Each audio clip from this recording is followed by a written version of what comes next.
démocratie en question. Les affrontements ont fait officiellement 5 morts et 300 blessés. Ce matin, des milliers de mineurs ont envahi Bucarest pour soutenir Iliescu, scène d'une violence extrême. L'Algérie divisée après la victoire des islamistes aux élections. Aucune réaction officielle du président Chadli ou du FLN pour le moment. L'affaire Carignan devient l'affaire Villeurbanne. Le CNI appelle à voter Front National. Les centristes et François Léotard protestent. Reportage sur les causes du vote Front National dans une cité ouvrière de la ville. Enfin, football, nouvelle surprise. Le Cameroun a battu cet après-midi la Roumanie 2-1. Notre dossier carton rouge à certains arbitres très contesté. Bonsoir. La situation empire en Roumanie où le nouveau pouvoir fait preuve d'une nervosité inquiétante. Malheur à ceux qui le contestent, ils se retrouvent aussitôt arrêtés, matraqués ou tués. Cette répression violente est d'autant plus surprenante que les nouveaux dirigeants n'ont apparemment rien à craindre de l'opposition. Elle est largement minoritaire dans le pays. Les élections du 20 mai l'ont montré. Il faut donc croire que le passage à la démocratie n'est pas encore acquis en Roumanie. De vieilles habitudes persistent, des habitudes prises au temps de la dictature, et les Roumains en souffrent. 5 morts et 277 blessés lors des affrontements de la nuit dernière, c'est le chiffre officiel. Des scènes de matraquage d'une violence extrême. Ce matin à Bucarest, Ion Iliescu n'a pas hésité à faire appel aux mineurs des bassins houillers pour chasser les opposants et défendre son pouvoir. Des centaines de Golan ont été poursuivis, frappés et bastonnés. Une partie de la ville a été saccagée par cette horde sauvage. Sylvie Levet. Ambiance paradoxale et explosive aujourd'hui en fin d'après-midi à Bucarest. Ion Iliescu n'a pas hésité à lâcher des milliers de mineurs armés de gourdins et de barres de fer sur quelques centaines de manifestants. Et pourtant, ce même Iliescu vient de faire une concession majeure au Golan estudiantin. L'annonce officielle de la démission du ministre de l'Intérieur, Mihai Caițac, notamment accusé d'avoir joué un rôle de commandement lors de la répression du soulèvement de Timișoara. Autre concession de taille, une promesse de dialogue avec les représentants des manifestants. Comme si au fond, Iliescu éprouvait le besoin de se faire pardonner la bastonnade du leader estudiantin, actuellement hospitalisé dans un état grave. Se faire pardonner tous les incidents sanglants de ces dernières heures, au cours desquels 5 manifestants avaient perdu la vie. Se faire pardonner enfin les méthodes peu démocratiques des balayeurs musclés de la contre-révolution qui se sont acharnés ce jour contre le QG des 2 grands partis d'opposition. Des concessions certes, mais des concessions fragiles, car rien ne dit que la chasse aux sorcières ne va pas se poursuivre, au risque, à terme, de faire replonger la Roumanie dans une seconde révolution.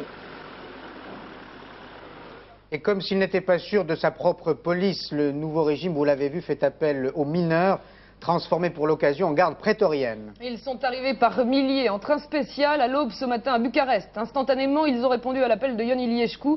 Les mineurs jouaient aujourd'hui le rôle d'une sécurité ouvrière. Alors qui sont ces gueules noires et quels sont leurs rapports avec le pouvoir? Réponse avec Philippe Pister. Bucarest livré à la dure loi des gueules noires. Des milliers de mineurs arrivés des lots par wagons entiers de leur lointaine vallée de la Giu. En véritable supplétif de la police, ils sillonnent les rues de la capitale roumaine, s'en prennent au siège des partis d'opposition, interpellent, vérifient les papiers et à l'occasion tabassent à loisir tous ceux qui de près ou de loin ressemblent à un Golan avant de les livrer aux forces de l'ordre régulières. Des forces de l'ordre régulières singulièrement invisibles. La rue est aux mineurs. Par 2 fois déjà, en janvier et surtout février, le régime, mis en difficulté par des manifestations, avait fait appel à ses gros bras. Des mineurs toujours prêts à en découdre. Si on les appelle, les mineurs qui sont déjà venus à Bucarest reviendront. Mais seulement si l'ordre est troublé. Il faut de la discipline et du calme pour travailler. Une de nos équipes les avait rencontrés pendant les élections. Ces mineurs de la vallée de la Giu, les fidèles d'entre les fidèles d'Ion Iliescu et du FSN. À cela 2 raisons. D'abord, comme l'immense majorité des ouvriers, ils soutiennent le régime. Ensuite et surtout, ils forment une véritable caste, une aristocratie ouvrière et comme telle, choyée par le pouvoir. Depuis la Révolution, hausse des salaires, jours de congés supplémentaires, retraite à 45 ans. Iliescu sait qu'il peut compter sur eux. Malgré les dérapages largement prévisibles, il n'a pas hésité. Nous avons invité Mircea Burada qui est en contact permanent avec les contestataires. Les téléspectateurs du 19-20 vous connaissent. Vous portiez l'autre jour le badge Golan, le badge voyou par dérision bien sûr. Alors que se passe-t-il à Bucarest? Je sais que vous leur téléphonez et qu'ils vous téléphonent. Écoutez, depuis 5 heures du matin, l'heure de Bucarest, je suis en contact avec eux et ils m'ont rencontré. J'ai eu une étudiante qui a échappé au dernier moment au matraquage des mineurs qui sont entrés dans les locaux de l'université de Bucarest, qui est à côté de la place de l'université, et qui ont battu à mort les gens. D'ailleurs, Marian Munteanu, le leader de la Ligue des étudiants, est en coma à l'hôpital des urgences de Bucarest. Ça m'étonne parce que des ouvriers, au fait, les ouvriers, les paysans, c'est les gens purs d'un pays. Et les voir venir matraquer, ils oublient qu'au moment du temps de Ceausescu, ils ont fait une grève et les étudiants ne sont pas allés les matraquer chez eux. C'est ça qui me frappe. Donc, ce sont des gens qui sont conditionnés pour tuer. Et c'est ça qui est très grave. Voir un président d'une république qui se veut démocratique inciter à la guerre civile, parce qu'inciter une partie de la population contre l'autre partie de la population, c'est de la guerre civile. Donc c'est très grave ce qui se passe à Bucarest. Pourquoi cette violence? Je disais tout à l'heure que le nouveau pouvoir a été démocratiquement, si j'ose dire, élu le 20 mai. Pourquoi? Écoutez, je pense qu'ils, vous savez, ils montrent leur vrai visage. Parce que ce que les gens de l'Occident n'ont pas compris, c'est tous ces gens qui sont en place ont été conditionnés dans une académie qui s'appelle Stéphane Gheorghiu.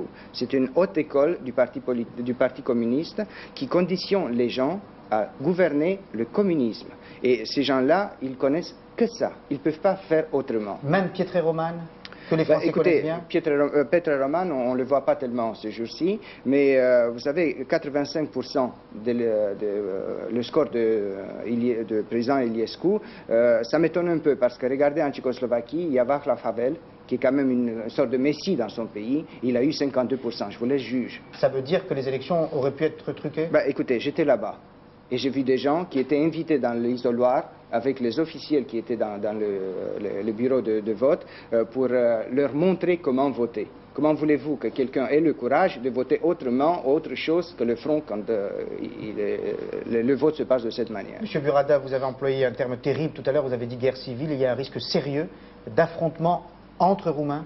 Malheureusement, je crois qu'il y a un risque, mais il faut aussi savoir que ce peuple qui est maltraité depuis 45 ans ne sait plus où il est. Et les gens sont devenus des plantes, si vous voulez. Ils n'ont plus le courage de sortir dans la rue. Chacun a son petit univers pour se sauver. Et je veux lancer un appel à toutes les démocraties occidentales pour aider ce peuple, parce que nous sommes devant un cas flagrant de peuple en danger, qui ne peut pas s'en sortir par lui-même. Merci, Monsieur Burada. Autre continent, autre problème, l'Afrique du Nord est-elle préoccupée par la montée de l'intégrisme religieux? Au lendemain des élections, l'Algérie s'est réveillée aujourd'hui choquée et divisée. Aucune réaction officielle pour le moment du président Chadli et du FLN. 48 heures après le scrutin, il est encore difficile de savoir comment va se partager la nouvelle donne politique. Abbassi Madani va négocier son entrée dans le pouvoir. Il ne semble pas vouloir bousculer le chef de l'État, pour le moment du moins. Joël Hazard fait le point sur les forces en présence. Cher Madani est un islamiste pragmatique. Ce docteur de la foi prône le retour systématique aux valeurs de l'islam. Mais il sait faire patte de velours pour ménager l'avenir. Il se réfère au Coran pour prêcher la libéralisation économique. Son équipe est constituée de jeunes intellectuels sortis pour la plupart des universités américaines. Mais ici, s'arrête l'esprit d'ouverture. S'il se prononce pour la libre circulation des capitaux et des biens, il conteste aux Algériens la libre pensée et l'émigration. Car pour lui, tout bon musulman doit vivre dans une société musulmane conforme, faute de quoi il est perdu pour l'islam. Son modèle, l'Arabie Saoudite, ouverte économiquement sur l'Occident, modérée dans sa politique extérieure, mais très conservatrice à l'intérieur. Son objectif, conforter la position du fils à travers des législatives. Il se verrait volontiers cohabiter avec le président Chadli. Le chef de l'État algérien apparaît plus que jamais comme l'arbitre des changements. Freiné par le FLN dans ses réformes, n'est-il pas tenté par une alliance avec le fils, comme ses amis saoudiens lui suggèrent? Rien n'est joué. Entre la dissolution probable du Parlement et des élections, les abstentionnistes vont se réveiller et le FLN n'a pas dit son dernier mot. Reste aussi la principale inconnue, l'attitude de l'armée. Les militaires ont accepté de soutenir le processus démocratique. Soutiendront-ils un régime islamique? Les résultats de ces élections ont suscité plusieurs commentaires et plusieurs réactions en France. Vous avez entendu celui du chef de l'État hier. Aujourd'hui, c'est l'ancien président de la République qui réagit. J'espère, dit Valéry Giscard d'Estaing, que ce résultat fera réfléchir ceux qui proposaient de donner le droit de vote aux étrangers en France.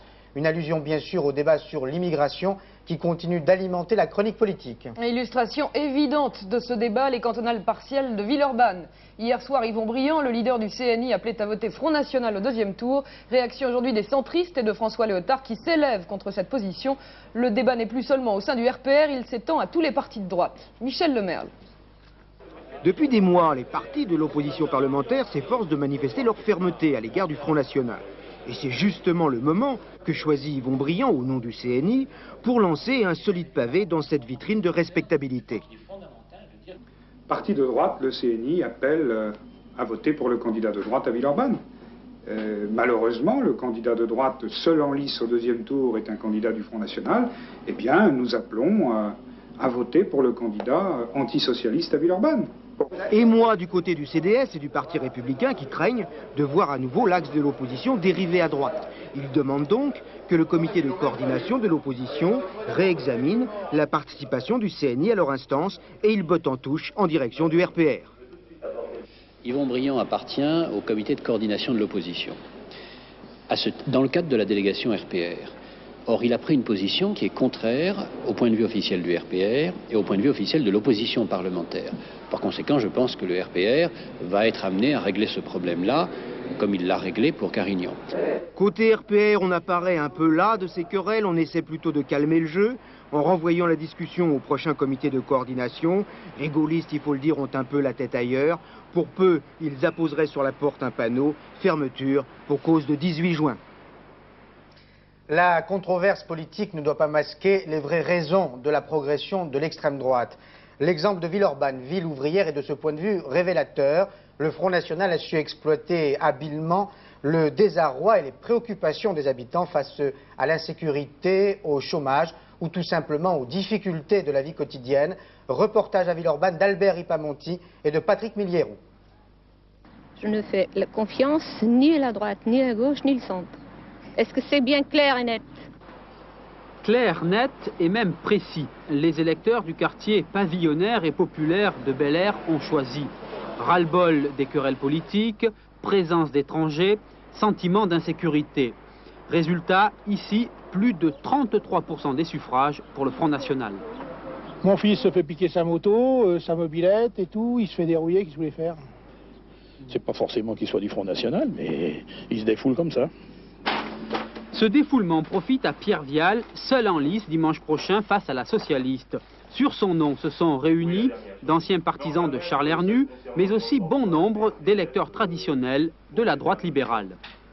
C'est une réaction, je dirais, tout à fait de santé que manifestent certains adhérents, RPR ou UTF, qui viennent nous dire, vous au moins vous parlez clair. Le vote de dimanche prochain, c'est un vote pour la démocratie, qui est bien au-delà de ma candidature, bien au-delà de la candidature du Parti socialiste. Je crois que nous avons à rassembler tous les démocrates, tous ceux qui disent non au Front National. Dernière inconnue, la participation. 25% seulement des inscrits sont allés aux urnes lors du premier tour. Et cela aussi, c'est une forme de protestation. J'évoquais tout à l'heure les difficultés de la vie quotidienne dans les cités ouvrières, les cités HLM. Difficultés atténuées quelquefois, il faut le préciser, par des initiatives heureuses. Dans les quartiers nord de Marseille, les HLM ont mis en place des régies de quartier. En clair, ils ont créé des emplois pour leurs locataires défavorisés. Leur mission, réhabiliter le quartier. L'expérience fonctionne depuis 5 ans. Le bilan est très positif. Reportage à Marseille, Claire Sébastien et Georges Minangua. 13e et 14e arrondissement. Les quartiers nord de Marseille traînent derrière eux leur mauvaise réputation. 1 heure par jour, Hassan assure l'entretien des immeubles. 1400 francs par mois, pas tout à fait un salaire, mais pas la charité non plus. J'habite à la cité, je travaille à la cité, ça fait 4 ans. La voici, la cité d'Hassan. Logement HLM bâti en toute hâte dans les années 60 pour absorber le flot des rapatriés d'Algérie. Ils ont mal vieilli, générant insécurité et chômage. C'est ici qu'en 85 sont nées les régies de quartier. Une idée, réhabiliter les cités en donnant du travail aux locataires. La régie, cela reste des petits travaux bien sûr, mais avec une formation et la chance d'un premier emploi. Je travaille en tant que caroleur, enfin j'ai une spécialité. Comme par exemple là derrière l'école d'infirmière, c'est moi qui ai fait le carrelage. Je suis bien ici, je me plais, je suis à côté de la maison, tranquille, j'ai pas de frais de transport et j'aime ce métier. Voilà. Mais le farniente est parfois plus fort que la perspective d'un travail au SMIC. Malgré le taux d'échec depuis 5 ans, la régie fonctionne bien.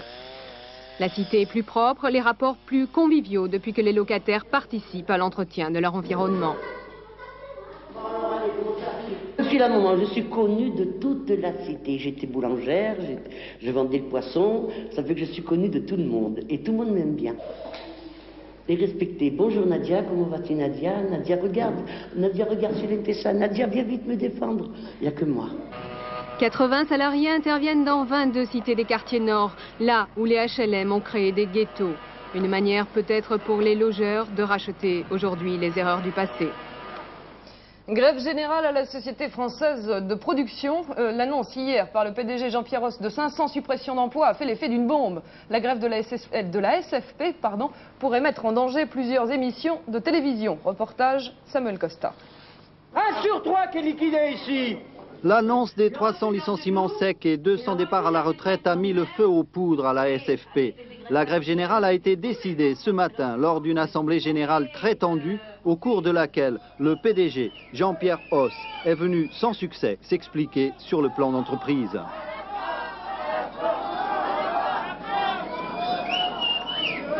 On nous a supprimé les allocations de redevance. Qui? Et on nous a dit désormais, débrouillez-vous sur le marché.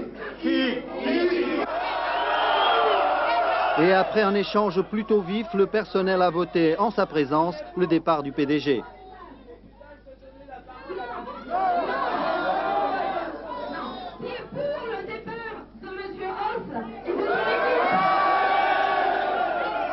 Message reçu mais très contesté par les organisations syndicales. La destruction de l'entreprise, ça n'est que la première pierre. C'est une attaque fondamentale contre l'ensemble du service public. Le reste pourrait continuer. Et ça n'est qu'un premier palier dans la démolition de la SFP. L'État va mettre 600 millions sur la table. Sur 600 millions, il va utiliser 300 millions pour faire des chômeurs. Nous préférerions que ces 300 millions soient utilisés à faire des productions dont on a besoin, car je vous rappelle quand même que nous sommes en déficit de programmes de qualité. Télé Caroline sur la 3, Tournée Manège sur la 1, du côté de chez Fred sur la 2. En tout, une dizaine d'émissions réalisées par la SFP pourraient être annulées si la grève se poursuit. Explosion cet après-midi à Paris. 8 personnes ont été blessées, dont 4 sérieusement. Une fuite de gaz serait à l'origine de la déflagration. Reportage de Jean-François Gringoire et de Georges Minangois. L'explosion s'est produite peu avant 14h30 dans une rue très commerçante du 15e arrondissement. Ça sentait le gaz depuis un moment déjà. Il y a des gens de l'immeuble qui nous ont prévenus. Alors on a appelé le gaz secours. Et puis en même temps, on était en ligne avec eux. Ça a pété d'un coup. Voilà tout ce qu'il reste de la bijouterie entièrement dévastée par la déflagration. Une explosion sourde dont l'onde de choc s'est propagée le long d'une cour intérieure. 8 personnes ont été blessées, dont 3 grièvement. Les 3 personnes gravement atteintes sont les 2 personnes qui travaillaient dans la bijouterie, ainsi qu'une 3e personne, je ne connais pas son origine, elle était assise ensanglantée, un regard hagard sur le bord du trottoir. La fuite de gaz a été rapidement neutralisée, mais on ne connaît toujours pas sa source. Les enquêteurs n'avancent encore aucune hypothèse sur l'origine de l'explosion, même s'ils savent que le bijoutier travaillait à son atelier au moment de l'accident. Tout de suite, les autres faits marquants de l'actualité en France. Commentaire, Béatrice Nivois. Diagnostic toujours réservé pour les 2 adolescents éjectés hier de manège à Orléans. Ils sont encore en réanimation après avoir été opérés cette nuit. Les 2 jeunes gens ont fait une chute de 10 mètres après que le vérin hydraulique de sécurité ait cédé. Pour les besoins de l'enquête, le propriétaire de l'appareil a fourni un certificat de bon fonctionnement du manège. Condamné par la cour d'assises des Alpes-Maritimes à 3 ans de réclusion, ce Sicilien de 27 ans a déjà purgé 7 ans de détention provisoire pendant l'instruction de son affaire, un trafic de faux dollars. L'avocat de Luigi Secchio a demandé son acquittement. Son client est victime selon lui d'un carnage judiciaire. Gilles Boulouc, le juge d'instruction parisien chargé des affaires de terrorisme, vient d'être élu président de l'association L'Observatoire des Libertés. Cette association se propose de contribuer au respect des libertés individuelles. Décentralisation pour Air Inter, une partie des services de son siège social s'installera à Toulouse en 93. Le choix définitif du site de 10 à 20 hectares, les implantations immobilières et leur conception architecturale et technologique seront définies à la fin de l'année. 6e jour de grève dans les transports nantais, les conducteurs d'autobus et de tram, les agents de maîtrise et les contrôleurs n'ont pas indiqué la date possible de reprise du travail. Les grévistes réclament 600 francs d'augmentation de salaire et de meilleures conditions de travail. Et notre page quotidienne sur la Coupe du Monde de football avec ce soir en tête d'affiche ces Camerounais étonnants qui ont battu les Roumains par 2-1. C'était le match du jour. Mais n'oublions pas les Yougoslaves qui, eux, ont battu les Colombiens. Jean-Philippe Guillain, Alain Dorgance. Nous sommes en deuxième mi-temps. Jusque-là, la rencontre était plutôt équilibrée. Roger Milla, 38 ans, bouscule un défenseur roumain. L'arbitre laisse jouer et Milla trompe Lung avec sang-froid. 1-0 pour le Cameroun à la 76e minute. Milla fête dignement sa 74e sélection. Il reste moins d'un quart d'heure de jeu. Les Roumains tentent désespérément de revenir au score, mais les Lions indomptables vont prendre définitivement le large à la suite d'un coup franc mal dégagé par la défense. C'est encore Roger Milla et non Miller, comme indiqué par erreur, qui double la mise 2-0. Le but roumain inscrit par Balint n'y changera rien. Les Camerounais s'imposent 2-1 et décrochent leur qualification pour les huitièmes de finale. Un exploit pour cette équipe africaine, qu'on disait la plus faible du groupe B, et qui compte maintenant l'Argentine et la Roumanie à son tableau de chasse. C'est le sens du jeu et l'opportunité des Africains qui ont permis de faire la différence.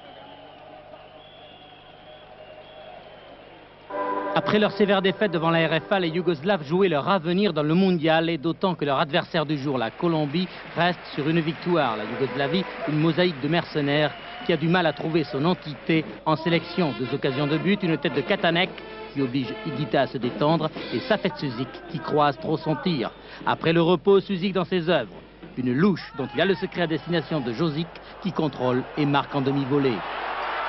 Une magistrale ouverture de Suzik, à la réception de laquelle Josic, opérant à Cesena en Italie, inscrit le but pour la Yougoslavie qui aurait pu aggraver le score si ce tir n'avait pas heurté la transversale. Victorieuse 1-0, la Yougoslavie se replace pour la qualification en huitième de finale. Et l'on va s'intéresser avec Rémi Dudicelli aux hommes en noir, aux arbitres qui disposent d'un pouvoir exorbitant et qui en abusent quelquefois, Rémi. Oui, ils en abusent, mais vous savez que les arbitres redoutent par-dessus tout sur les terrains de football les mains des joueurs. Alors il y a eu la fameuse histoire de Van Langenhoff, l'arbitre de Benfica Marseille à Lisbonne. Et puis hier soir, on a reparlé des mains de Maradona. On va le voir rapidement en image, les difficultés de l'arbitre face aux mains de Maradona. Alors Maradona, d'abord, c'est au Mexique en 86, une main qui permet d'éliminer l'Angleterre en quart de finale. Là, c'est le Mexique. Ça, c'est le Mexique. Alors Maradona exulte et hier soir, à Naples, il recommence pour défendre cette fois main droite sur une tête de Kuznetsov. L'arbitre très bien placé, vous le voyez sur cette flèche, n'a absolument rien vu et pourtant il y a bel et bien main de Maradona pour défendre main droite cette fois. Alors un peu plus loin, l'arbitre sur cet accrochage de Bessonov qui retient le maillot de Caniggia expulse Bessonov. Pourtant c'est une faute qui méritait tout au plus un carton jaune. Et on voit donc la difficulté qu'ont parfois les arbitres entre un jugement trop sévère et un jugement qui leur fait expulser un joueur alors que sur une faute de main, ils auraient dû siffler évidemment un pénalty. Merci Élise. Fin de ce 19-20 avec un programme alléchant ce soir. Je vous laisse le football et je prends le rire avec un superbe film, La Cage aux folles avec Michel Serrault. Un film d'Edouard Molinaro. C'est pas Rémi, hein? Non, ça ne m'appelait pas Rémi, Paul. Ensuite, le cinéma toujours à l'honneur avec le magazine de Pierre Tchernia, Le bar de l'entracte, vous me troublez. À 22h30, le prochain rendez-vous avec l'information Soir 3 présenté par Marc Hautement. Tout de suite, la météo de Michel Touré. Fin de ce 19-20, bonsoir, à demain 19h. Bonsoir.